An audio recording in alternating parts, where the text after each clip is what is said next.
We have posted links for this slide deck. This will be helpful for you if you would like to refer back to it 2 days from now or 2 months from now. You never know what our needs are going to be.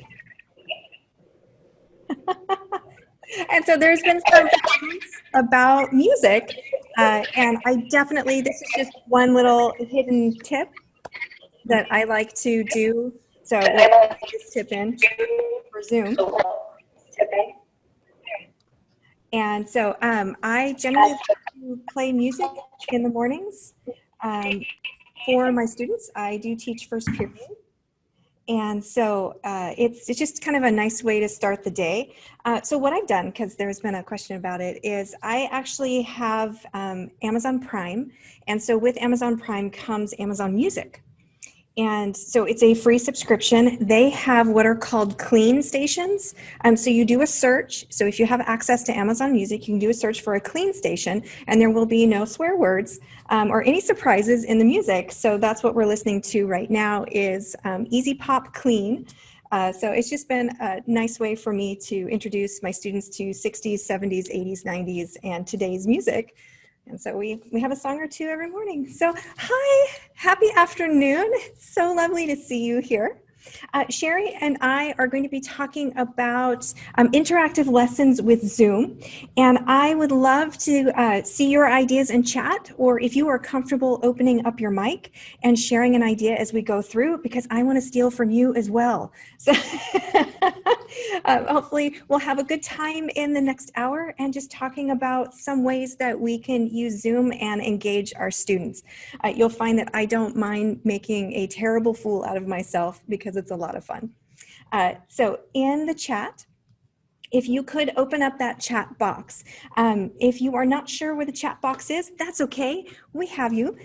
Down at the bottom of your screen, there is a little like comic book chat bubble. If you don't see that comic book chat bubble, it might be hiding under the more bubble. So you're going to look for 3 little dots at the bottom that say more. And when you click on more, you should be able to find the chat bubble. So several of you have found it and you started leaving us messages, and thank you. I appreciate that.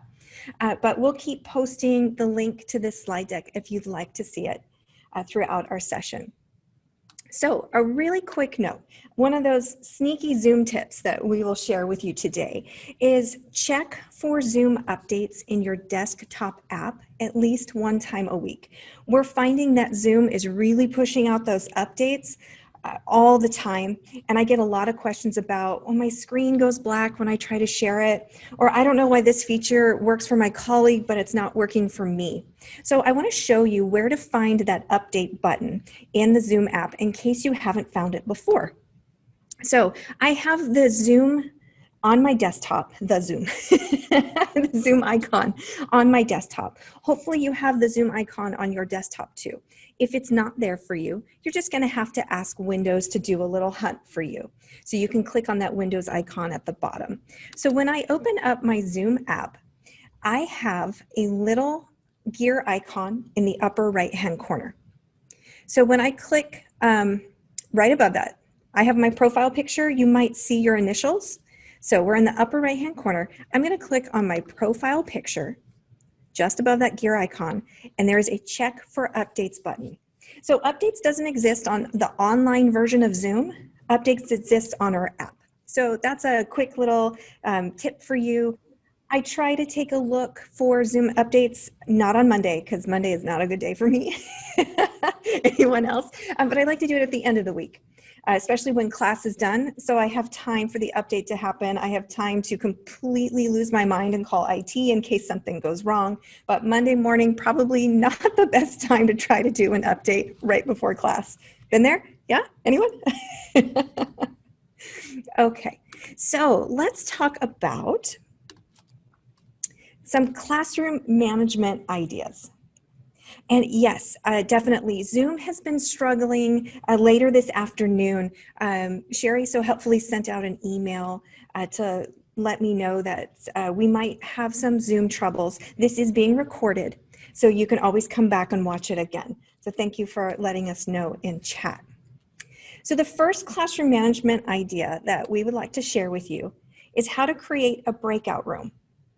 Now, if you haven't experienced a breakout room before, we're going to do that here together. But I want to talk about the setup process. So to create the ability to make breakout rooms, yeah, we have to start there. We have to do this online. So we need to be in our Zoom account online instead of in the app and make sure that the breakout room settings are turned on. So I'm going to do that live here with you. If you would like to play along with the home game and open up Chrome and go through that process, or if you would rather watch, I will show you how to do that right now. So I'm going to go into Clever because this is just the easiest place for me to start. And I'm going to scroll to the district section and find the Zoom link for staff only. You can go straight to cusd.zoom.us. That is absolutely the same link that we have in Clever. I just find it's easier. I start my day in Clever, so all of the links that I need are there. Okay, once you have signed in, it will ask you to sign in with SSO.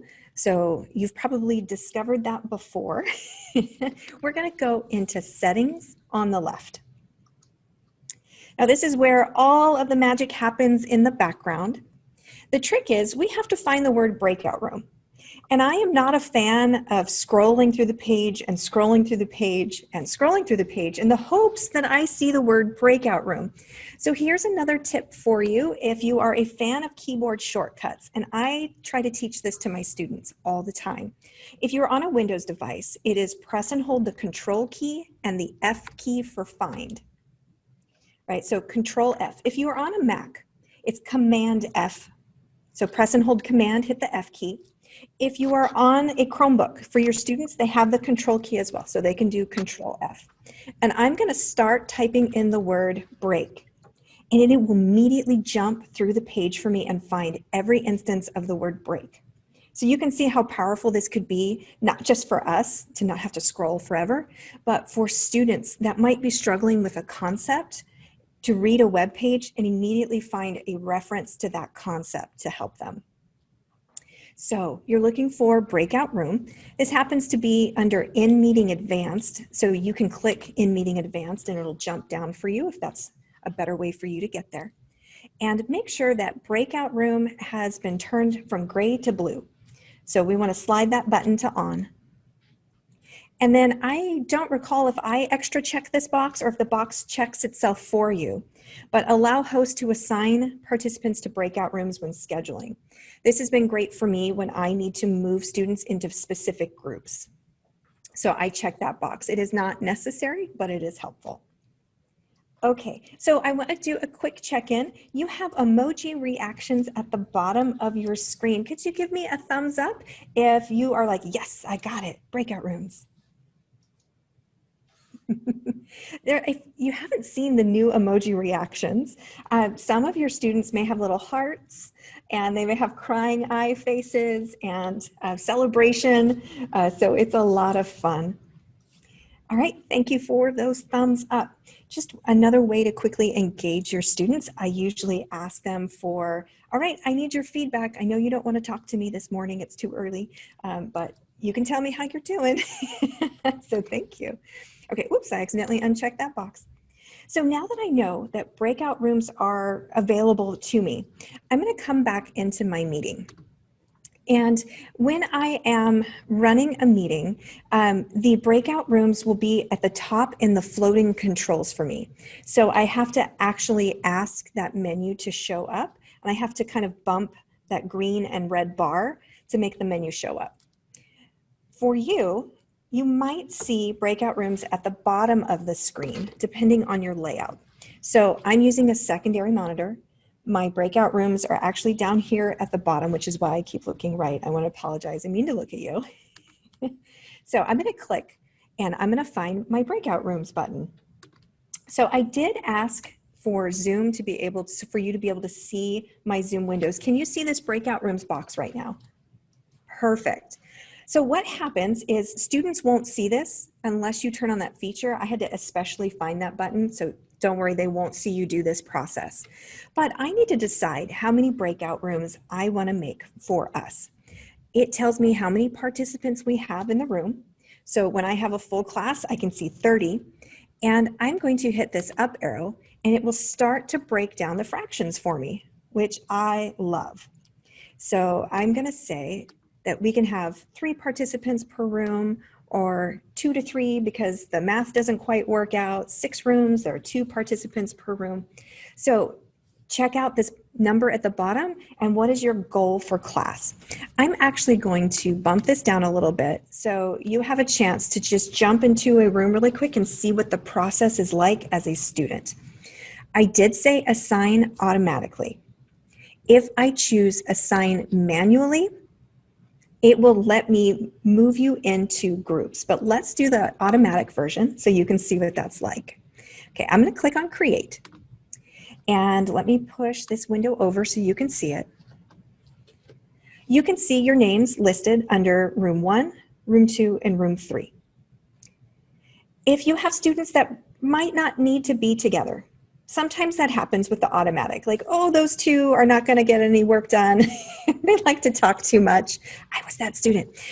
You can easily exchange them or move them, right? So let's say, for example, I'm sorry, Bert. Hi. I want to exchange, and I can switch Bert and Deb. So boom, you have just changed rooms. Thank you, Deb. So what I'm going to do is I'm going to open all rooms. And what you should see on your screen is a request to join a room.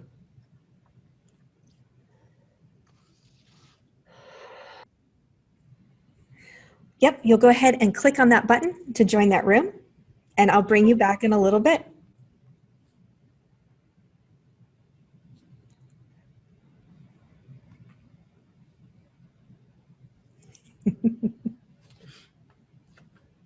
So sometimes it happens that we lose people and our students didn't quite find that button, and that is okay. This is one of the instances where at the bottom of the screen, you might have to look for the breakout room button as a student.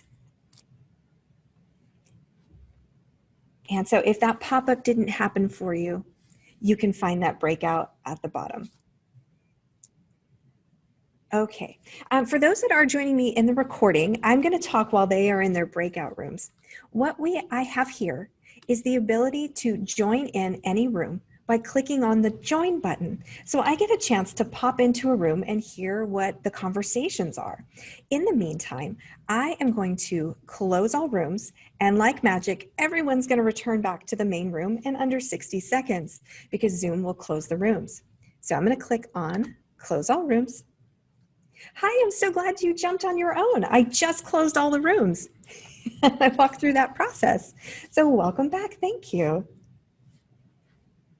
Now, my breakout rooms, when I hit close all rooms, is set to a default of 60 seconds. So this gives my students a chance to really quick wrap up their conversations.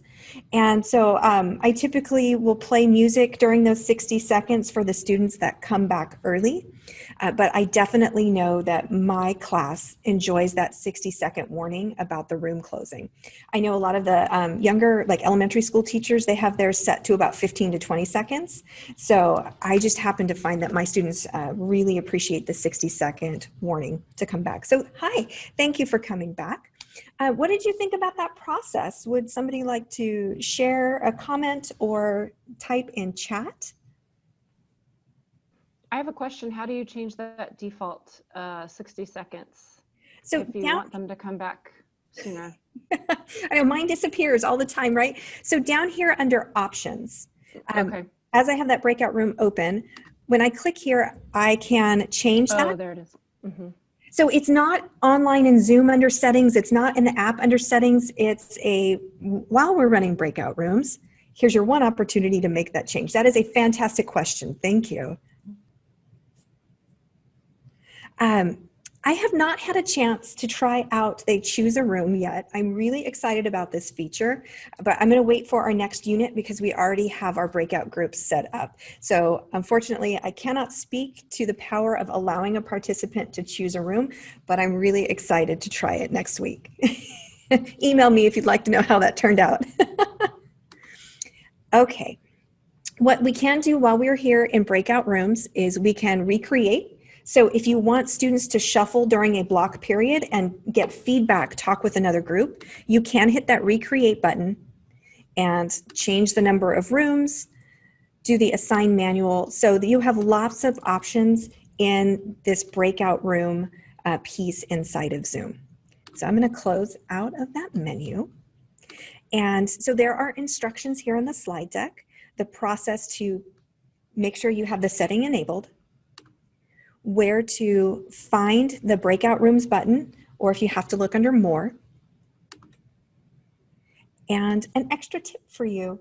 So Sherry and I were having a conversation about sometimes students like to leave for a little bit. We give them permission to step away from Zoom to do independent work, and we ask them to come back towards the end of class.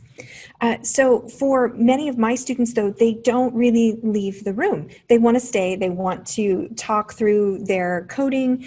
And so we can build out quiet work rooms so students stay online with us in Zoom.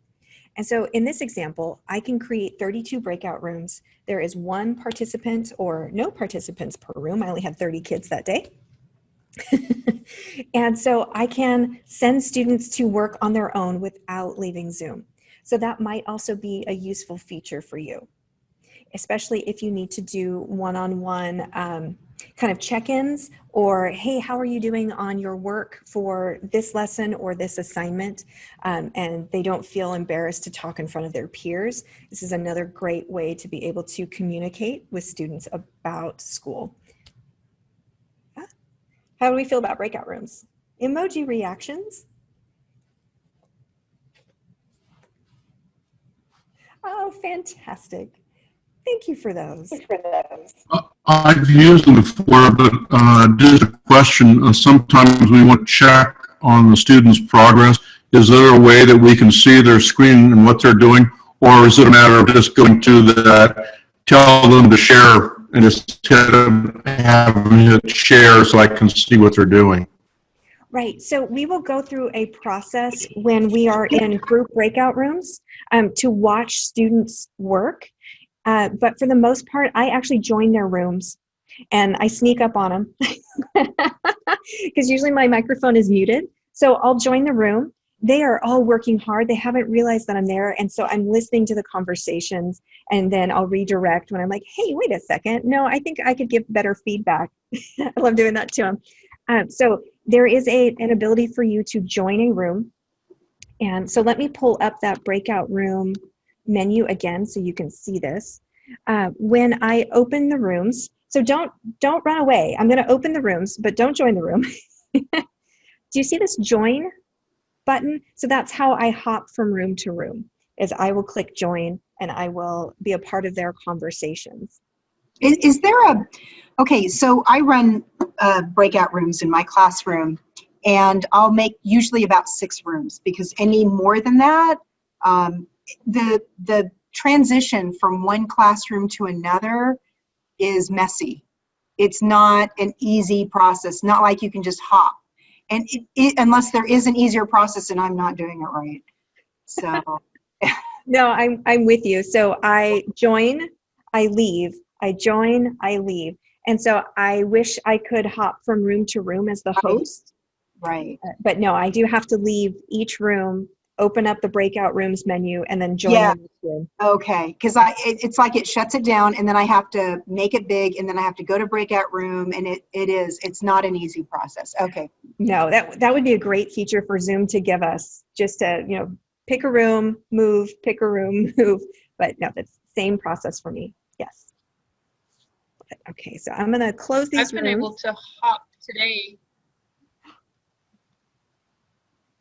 To go from room to room? Yeah.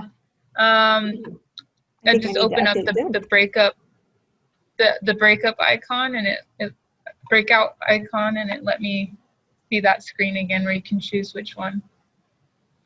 Oh, see, that's fantastic. I love learning new things. Wait, what did you do? How did you hop? The breakout room icon at the bottom, if you just open that back up again. Sorry, my connection's really bad. The breakout room little icon the same as you would do to open them up once they join. Just reopen it once you're in one of the breakout rooms. I think that's fantastic. I will have to try that tomorrow. Love it. So the last piece about classroom management that we wanted to share, and again, more ideas that I will gladly take from you, so thank you, is taking a student and moving them temporarily into the waiting room. Sometimes we need to have a one-on-one conversation, and so, or the student just needs a little bit of a timeout. It happens. Right, so how do we do that? When you are in the participants panel, there is an ability for you to see the list of all of your students in class. Right, if you take your mouse and you hover over that participants panel, there's a more button, and then I have the option to move them into the waiting room. So when you are live and running your class tomorrow, you can test this out with a student that is willing to play with you. And or if one of them comes in early, hey, do you mind if I practice putting you in the waiting room? And then I'll let you back in. So it has been great if you just need a quick moment to be able to talk to the class. There is no way to send the entire class into the waiting room at the same time. So that is a one student at a time process. You know, a lot of our elementary teachers would love to be able, between academic blocks, move them all into the waiting room, but they do have to do it one at a time. Yeah, when it's a quick 10-minute break, then it's like, hey, I don't want everybody's cameras live. I would love to push everybody into the waiting room. Yeah, so hover over one at a time. Okay, any other tips that you'd love to share or questions that you have?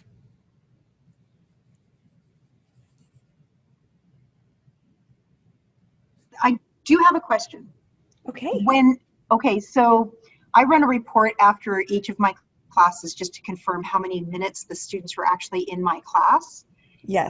I do teach junior high, so you can understand where I'm coming from. So I wanted to know that when I post my link for the students to join, the minutes start the minute they join my waiting room. The number of minutes that they are a part of my session starts the minute they go into the waiting room. And yes. So if I were to post it like 15 minutes ahead of class and they opened up 15 minutes, so technically they could be in my class 15 minutes short of academic class because they were in the waiting room, but it wouldn't show that. Is that correct? That is correct. Yes. Okay. So I will often have students that are in my class for over 100 minutes, even though it's an 80-minute block, because they came to talk to me early. They know I'm there at about 8:40, 8:45. And so it's like, wait. But yeah, I do the same thing. I pull that attendance report after class every day, and I look at the number of academic minutes, but I'm doing that mental mindset of, okay, how long was I in class before those students joined? Right. Yes, so that is a great tip. Elaine, do you know by chance that page that has all the Zoom reports on it that Raj put together? Have you ever taken your report from Zoom and compared it to the minutes that he has in that Zoom report? I don't know if it would be exactly the same. I'm not sure if his counts the second they're let in. I wonder if it would be a different number. No, I have not tried that. Guess what I'm going to be doing soon. Because it makes a big difference at kids that are, because you have to sort. Because when I go under usage, and then because I'll have kids that come in and then they're out, or they'll change their name. And so when I compile my report, I put that with that usage and I condense everybody down. And yeah, right there, the usage. And then after that, you have to do, no, there's one that you can compile. Yes. So in case people have not seen reports before, I wanted to show you what Marcy was talking about. So no, keep talking, Marcy. No, you're fine. Yeah, so there is an ability for you to be able to pull these reports that she's talking about. I'm on the online version of Zoom, and on the left-hand side, I went into reports, and now I'm in usage reports. And so do you see that participants is a hyperlinked number? When you click on the participants, it will give you a list of their names and how long they have been in the meeting. So when I click on participants, I have the ability to export the data and show unique users. So it aggregates all of the times that they signed in and signed out and signed in and signed out. I've got one kiddo in particular that his Wi-Fi is not the best. And so he is often in and out of class about 3 or 4 times, just because that's how it is, right? And so I know my waiting room is on. Oh, hi, there you are again. Oh, I'm so glad you're back. Thank you for trying. And I just praise him for his perseverance, for continuing to come back into class. So it's definitely, this report is so helpful when I click on show unique users that it adds up those timeframes for me. I'd never clicked the export with meeting data. Oh, that's just for me. I like to see my duration and No, that's perfect because it shows the topic, like the day, and it shows the period, because I was always going in under the report and adding that information in there. So that will actually save me some time. Oh, fantastic. That'll save you 5 different days for writing on Monday and 3 different writing titles on our block days. So okay, I have a question about those reports. Oh, sure. Because if, I don't know, I haven't looked at it in a long time, but last time I checked, because my Zoom meetings are static, so it's the same link every time, last time I looked, it was just, you know, it didn't tell me like on a specific day. I don't know, maybe I needed to play with the dates. Yes. It was adding up all the time they'd been in that class for every day. Oh, wow. Over time. That would be a lot of data. So for me, Yeah, every time. that's not helpful. I know. So when I end the meeting and then I start the meeting, even though it's the same link every week, I get a different report because I started the meeting and stopped the meeting. So maybe check out your reports and see if you're getting individual days. And if you can see a start time and an end time, then you should have 1 report per meeting. But if your start time is, say, October 1st and the end time is October 7th, then it's going to be 1 really big report. Okay. Yeah. And then feel free to email me. We can take a look at those settings if that's still happening. And Sherry and I can kind of dig through and find out what's going on. I had a question also about the putting a student into the waiting room. I don't know how to talk to students in there. Is there a way to? Okay, so you can't actually have a conversation with them there.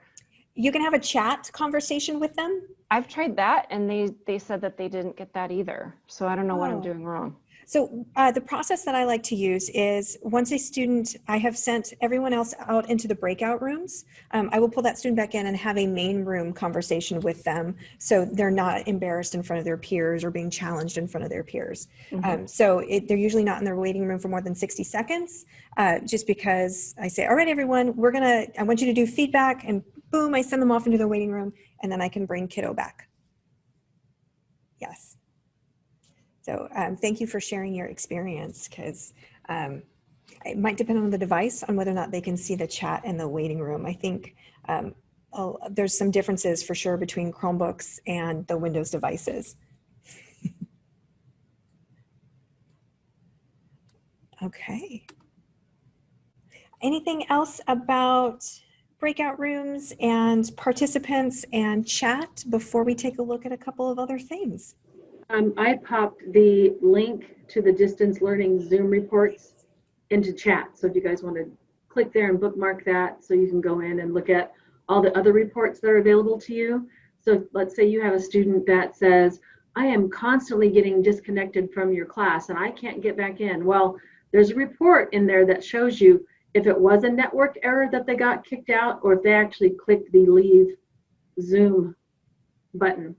So that's one of the reports, you know, that's in there too. And then you can search by the student, you can search by a name. So if someone pops in with a kind of a strange name, you can go in there and search for that. I think it also gives you an IP address, and then you can also, you know, there's different ways that you can search. So, so Delaine's pulling that up right now. So I'll pass it off to you. Oh yeah, there's so much data in this link. It is amazing. So, you know, thank you to the IT department for putting this together. So you can do a search by your name.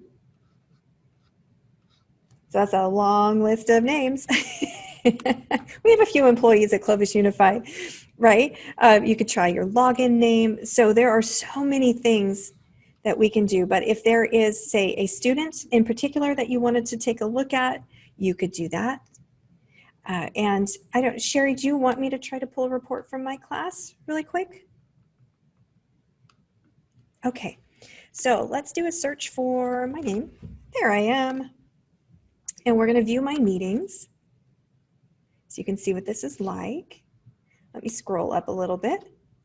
So from 10:06 at 8:42 until 10:06 at 10:27, I had 234 participants. How many kids do I have in my class? So you can see there might have been some Wi-Fi issues going on. So when I click on that, look at the amazing amount of information that's available to us. Yeah, so there was a lot of reason left the meeting. So let's see if we can find the reasons. Sorry if I'm making everyone seasick. I'm looking for something other than left the meeting. Let's see here. Sherry, can I sort on the reason? I can. You should, yeah, you should be able to. But it is by the student's first name when I click on sort. Wow. Oh, I wish I had a really quick way for you to see something other than left the meeting. But yeah, lots of information to dive through. Oh, here we go. So this particular student, network connection error. Is it the reason left the meeting? Is that like at the end of the meeting, they left the meeting and that's why it's saying left the meeting on that? So for this particular instance, I'm going to say based on the time, yes. Okay, so it reports that. Okay. I'm also thinking that I had a lot of breakout rooms going and a lot of push into breakout rooms, pull out of breakout rooms. And so left the meeting might actually be, and I'll have to confirm with IT, but my brain is going, we had a lot of breakout rooms. And so it might look like they left the main room to join a breakout room. So that's why the time is important, so you kind of know.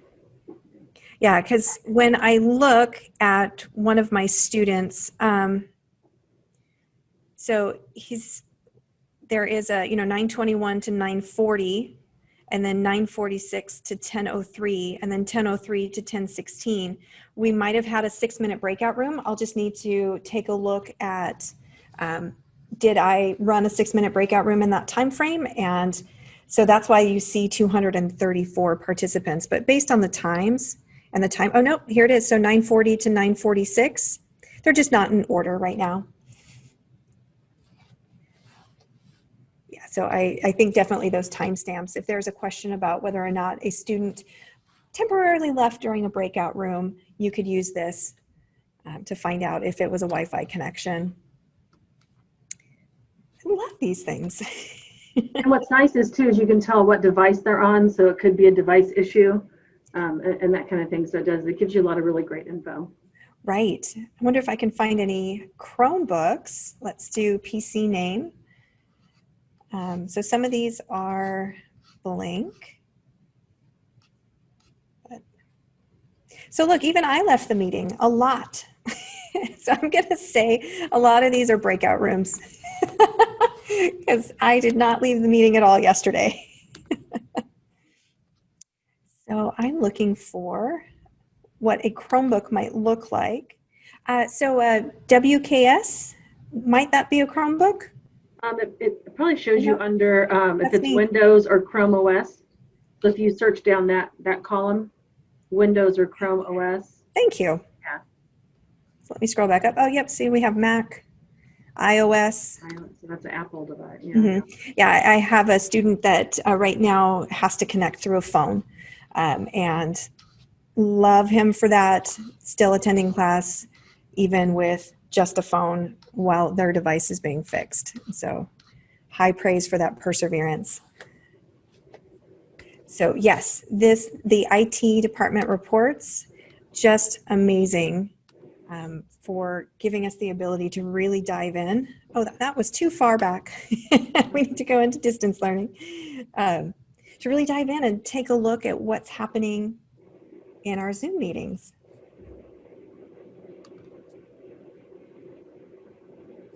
Thank you for sharing. Wow. Okay, so I do want to honor your time, and we have a couple of things that we need to go through. So has anyone had trouble video sharing? I will raise my hand nice and tall. Oh, yes. I had a few issues with video sharing. So there's a couple of ways for us to do that. When we are sharing a screen, there is a separate process for before you share a screen. So because I'm currently sharing a screen, I actually have to do this secondary process on slide 10. I have to find that More button and then something called Share Computer Sound. If you were lucky enough to catch the box before you started screen sharing, and I always forget to share computer sound, so this is me in the floating controls almost every day. So that is on slide number 9 in the slide deck. There is the tiniest box with about 6-point font on the screen. I wish they would make it a little bit bigger, but you can check the box that says Share Computer Sound before you share the screen. But I often find that I'm in that More button looking to share my computer audio. The other reason why is Zoom for me makes a lot of doorbell sounds when students come in, and when I share that computer sound, I feel that the doorbell sounds are distracting and they want to know who's joined class late. So I often opt to not share computer sound until I'm ready to do the video. And then I'm looking at the controls, finding more, and doing it that way. So that's just how I manage and process my group, but your group may be a little bit more on task. I don't know. So it's happened to me. Definitely find that More button. There's so many good things that are hiding in the More button. Another option that we wanted to talk about is how to update your Zoom link in Clever. We've had a couple of Zoom bombs across the district, and I think it's getting a lot better.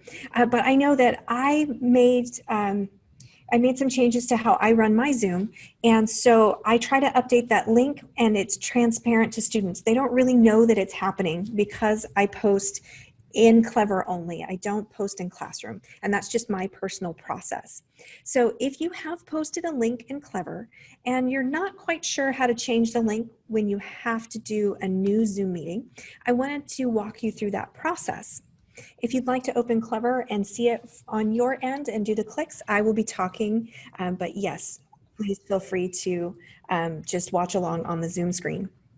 So I'm here in Clever on my homeroom, and I have my teacher pages that I created for each one of my classes. So when I open up my teacher page, I have the Zoom link that I made a month ago. It's time to refresh and it's time to update. So when I hover over my Zoom link icon, there should be a little edit button. So when I click on edit, it gives me the paste link here field, the name field, and the category field, and that icon that you can select. All you have to do is erase the link that you see and paste in your new Zoom link. Students have no idea that you have updated until they cannot join class because they did something like bookmark your Zoom. I get lots of messages when I change the Zoom link. Mrs. Johnson, I can't get into the meeting. Go to Clever. They crack me up. So that is the process. When you are in Clever, hover over your link, find that edit button, and update that one URL, click save, and you're ready to go. And the kids have no idea that you made that change unless they can't get in. They know now. I have them very trained. You are only using Clever. All right, how we doing? Thumbs up, celebrations. Yeah, we're doing good. We got about 20 minutes left-ish. I know, and I want to show so many things. Oh, I know, never enough time. I know. So Sharon, I have some secrets for you. And I love this. So engaging questions and icebreakers, right? Sometimes you can just tell by the looks on students' faces that this is not working for them, right? And so I like to ask very off-the-wall questions that get them talking to me. So I'm going to ask you a question right now. I am going to send this to Zoom, so take a look for it. It should pop up on your screen, and I'm going to show you what the teacher perspective looks like as you are filling this out. So here is my midway through class. Would you rather be a superhero or a sidekick? In chat, I need you to tell me why. So find that chat window and explain your justification for being a superhero or a sidekick.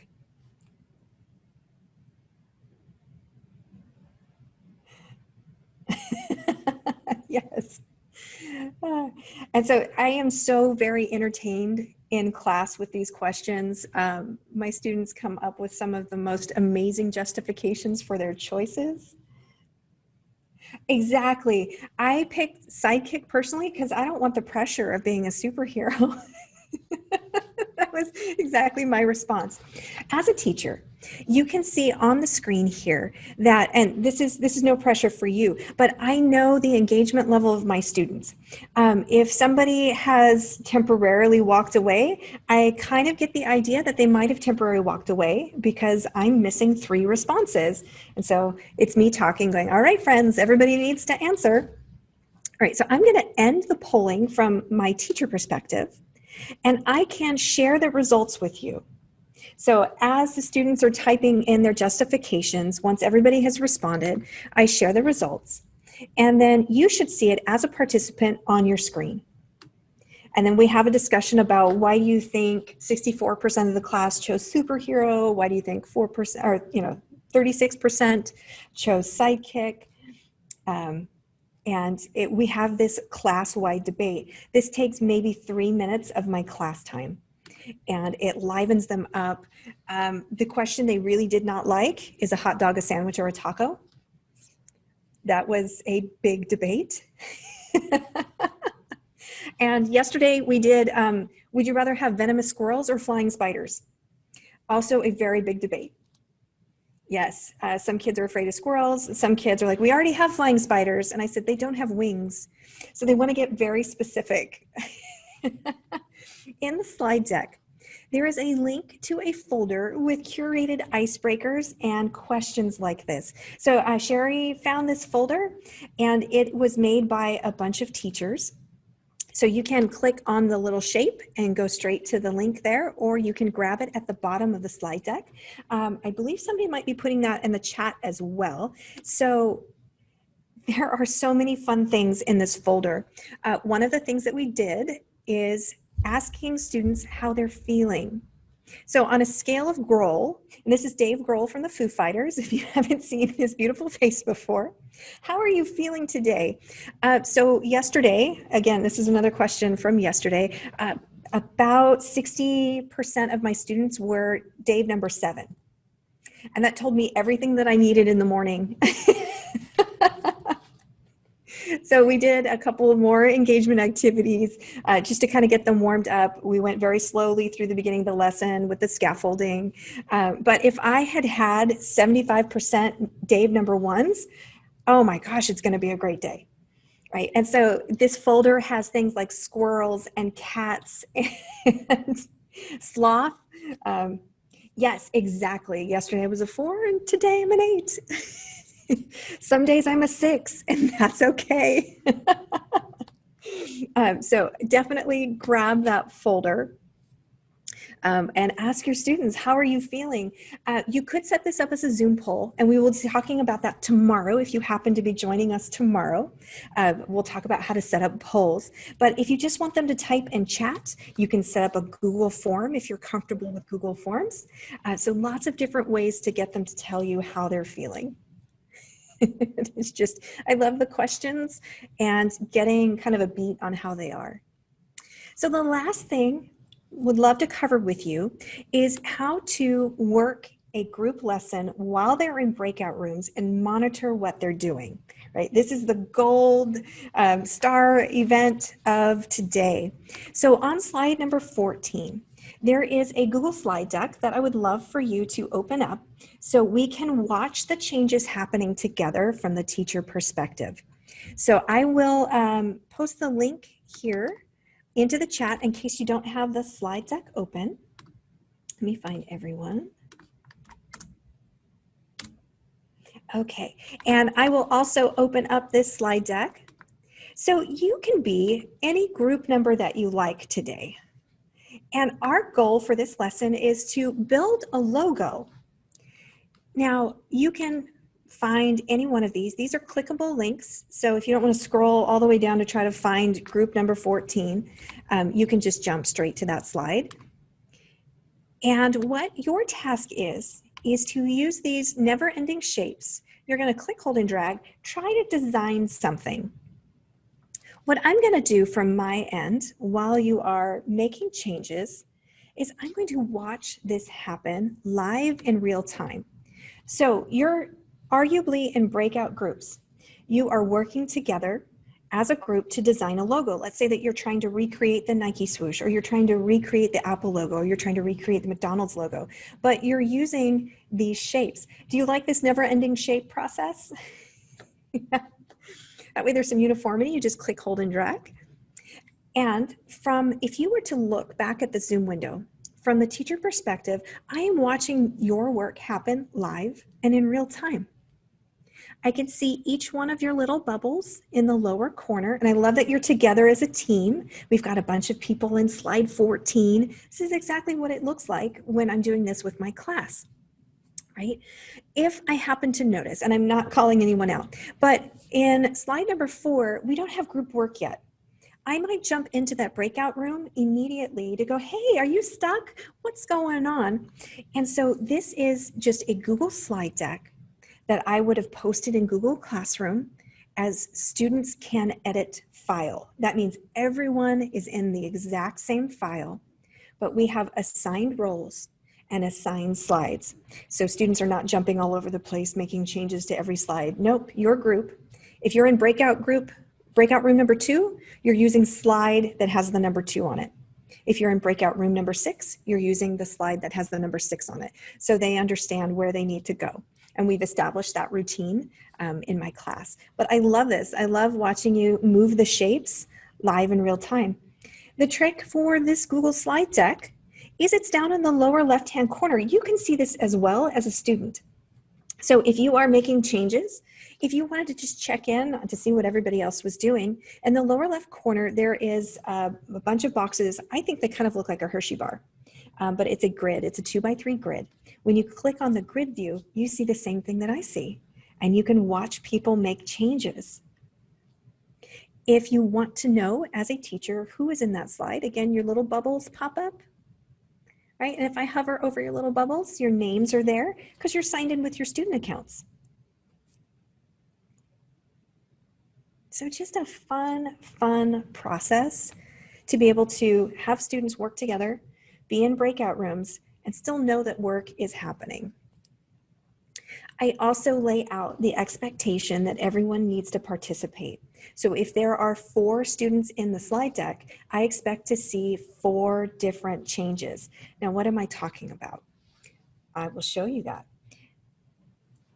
Okay, so could I ask everyone to pause momentarily on your hard work?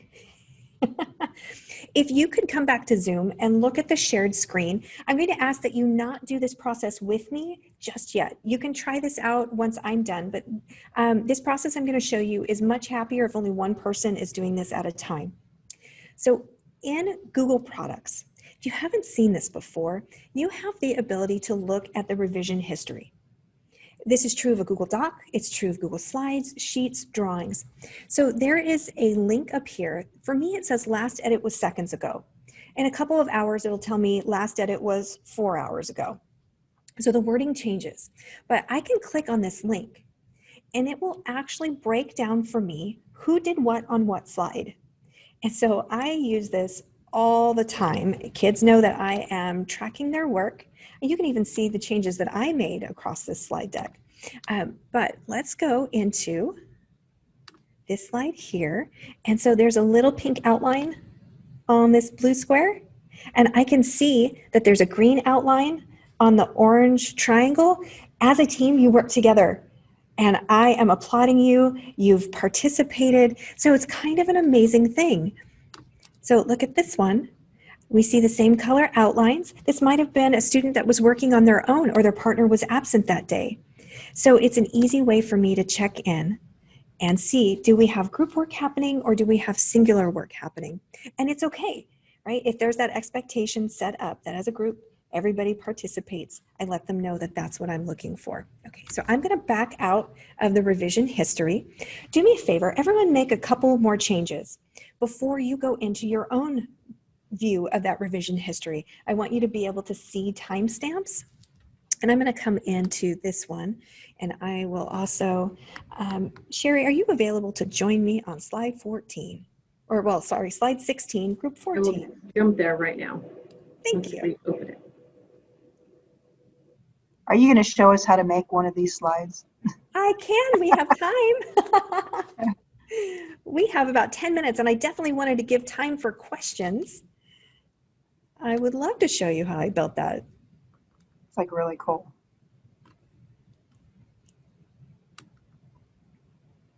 Clearly, I have no idea what I'm doing or what logo I am trying to build.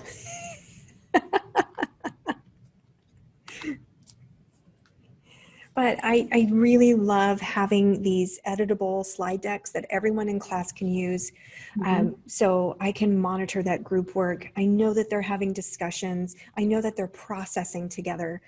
So I'll often have open-ended questions where they need to brainstorm and reflect, and there's room for everyone to write a response.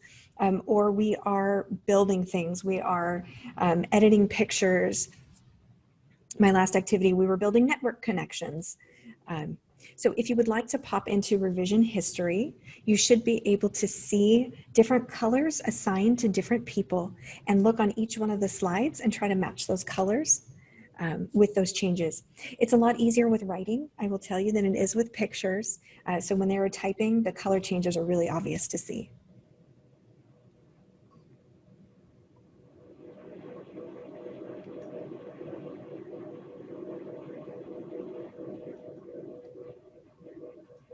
I guess if I was creative, I could do like the Disney logo or a little tangram fun. So I appreciate you playing in this slide deck so we can demonstrate what this looks like. Thank you.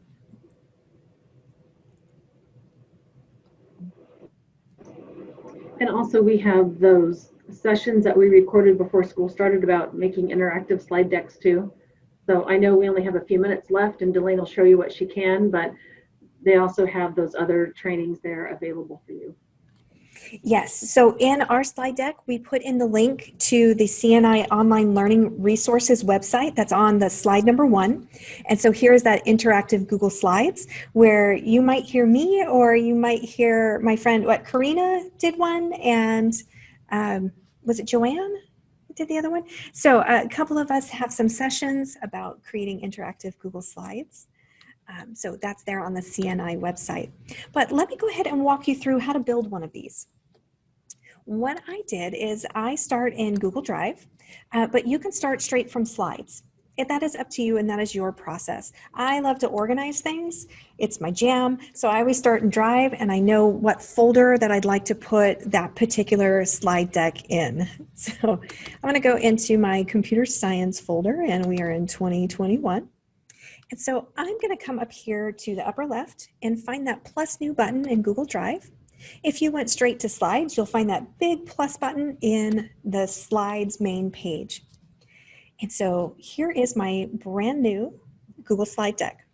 You'll want to give it a title. Does somebody have a topic?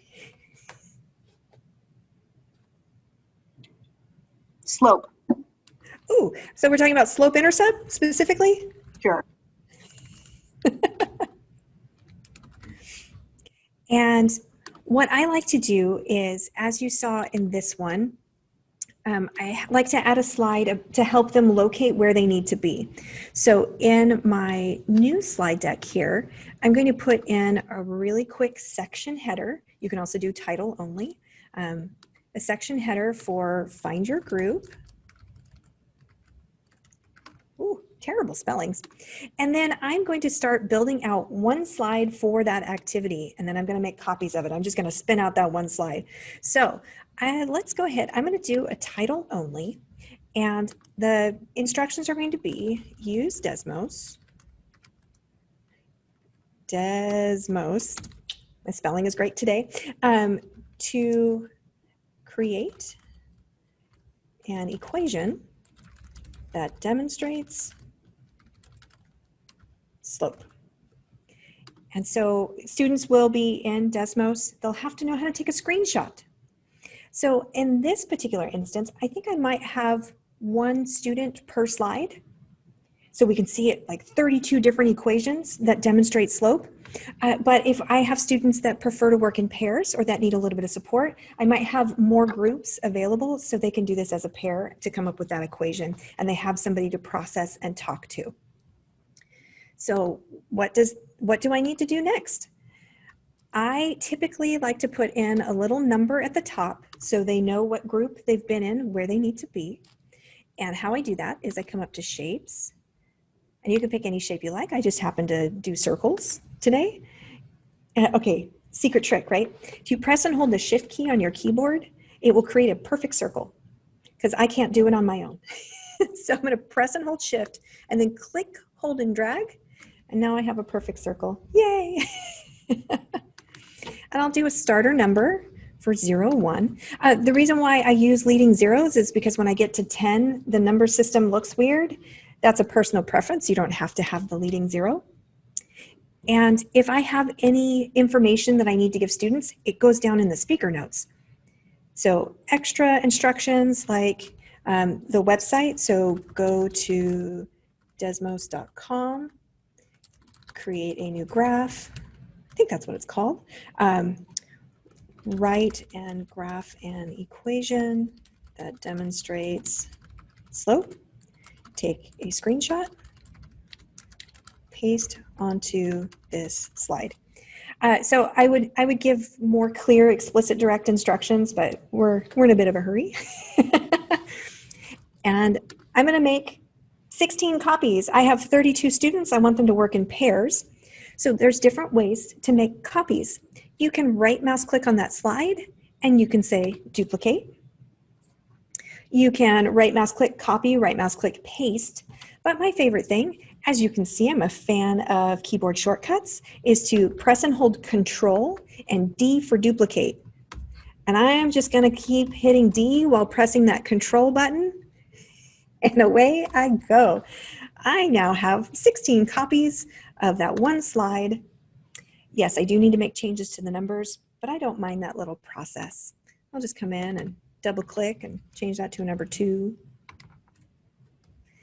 And then go to slide, the next one, and change that to a 3. So this process typically takes me about 5 minutes because I like to add color and I like to do a couple of other things, but you could really create one of these in about 3 minutes if you did not have a number system designed. Or if you were okay with just having slides and the students randomly pick a slide and they know.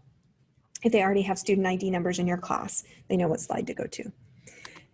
And with our last minute, how did I make the jumps, right? So what I like to do is take that shape that I already made, and I'm going to copy that shape, come back into the slide, paste it, and I need to insert a link.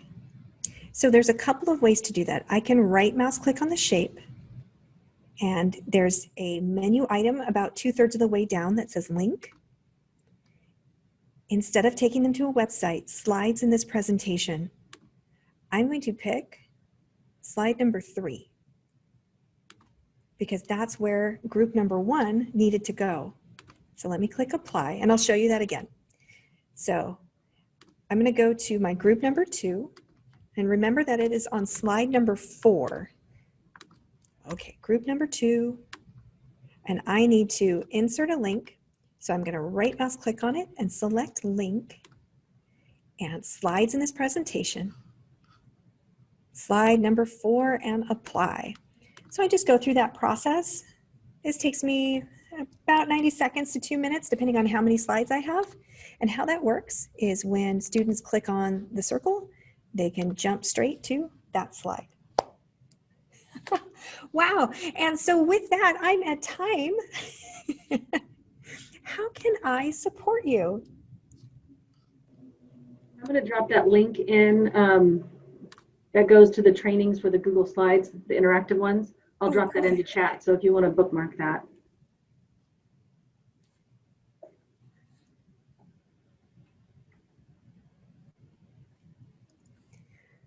I definitely appreciate your time this afternoon. Thank you for being here and sharing in the fun and giving me really great tips about, I got to try to jump from breakout room to breakout room. Where's that magic button? I'm definitely looking for that. Me too. It was just in the same breakout room button that you get to open them up in the beginning. Right. When did they update that?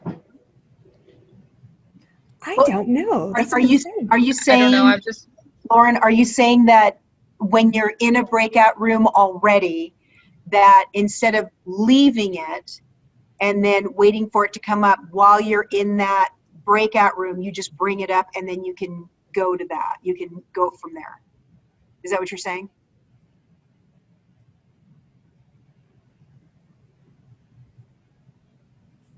Did I not make sense?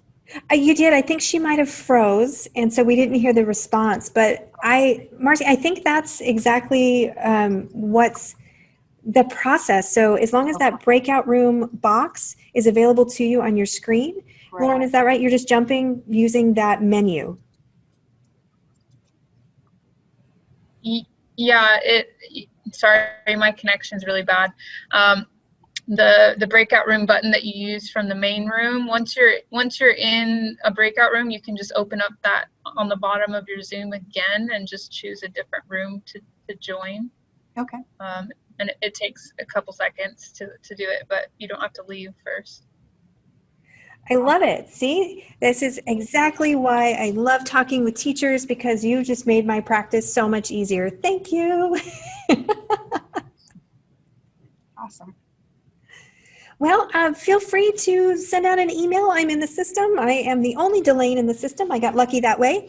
And Sherry is Johnston. So Careful. Be careful with that. happy to help out. I am so grateful for your time, and I hope you have a fantastic evening. Feel free to keep asking questions. Stay in contact.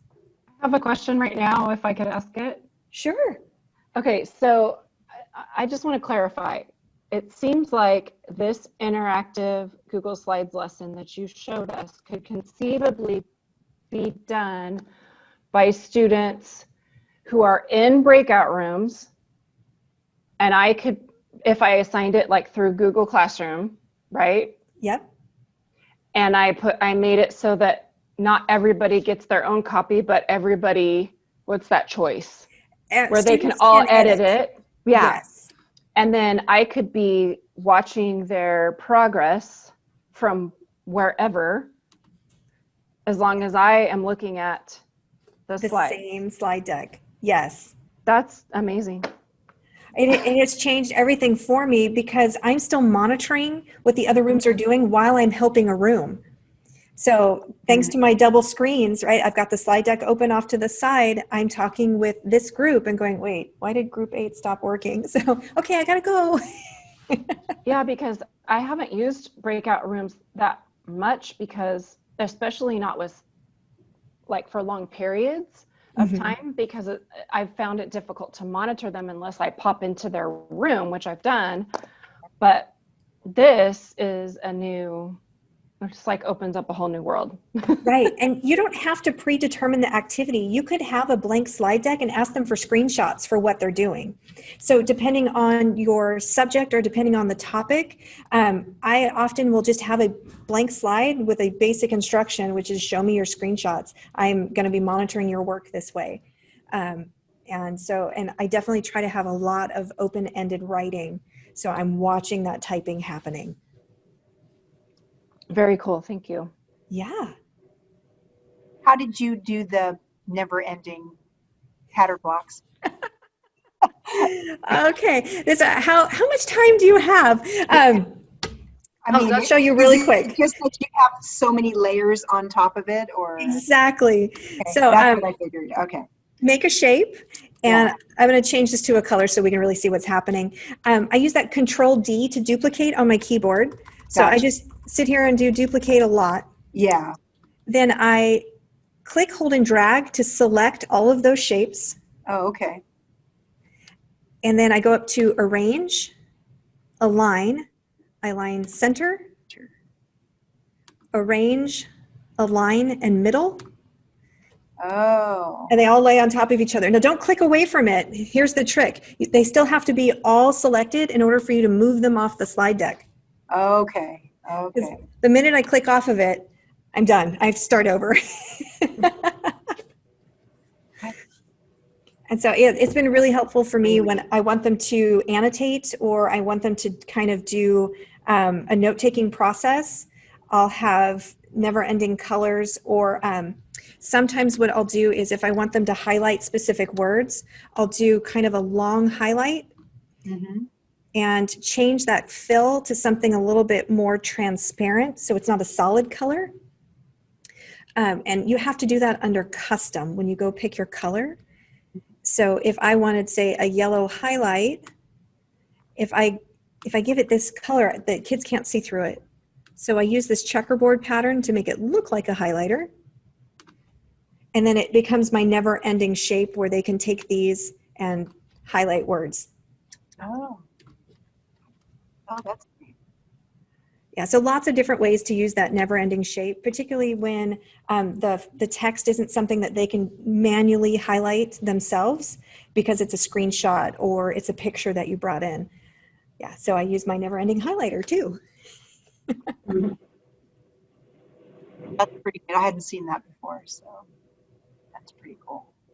Yeah, particularly if you want them to show you a process or explain something, then that highlighter still lets you see the math behind what they're pointing at. I'm teaching a math strategies class in addition to my regular curriculum. And so I just have to find things that are a little more fun and creative for them to be able to do, where they just need more manipulative type things is what they really need a lot of. And so that's why when I saw that you can manipulate some things, I thought, I want to do that. So build your own tangram right here in Google Slides. Definitely. Yeah, I will definitely do that. Awesome. Thank you. Thank you. Thank you. Sure. Thank you. Okay, friends, I know you will stay and chat with me as long as I'm here, and I want you to enjoy your evening. So any last questions before we end the meeting? I'm the same way. Thanks, everybody. Thank you, Delane. Sure. Awesome as always. Delane's the brain trust I just support. I feel the same way, Sherry. Thank you, everyone. Find us by email, and I hope you have a fantastic evening. Bye. Bye.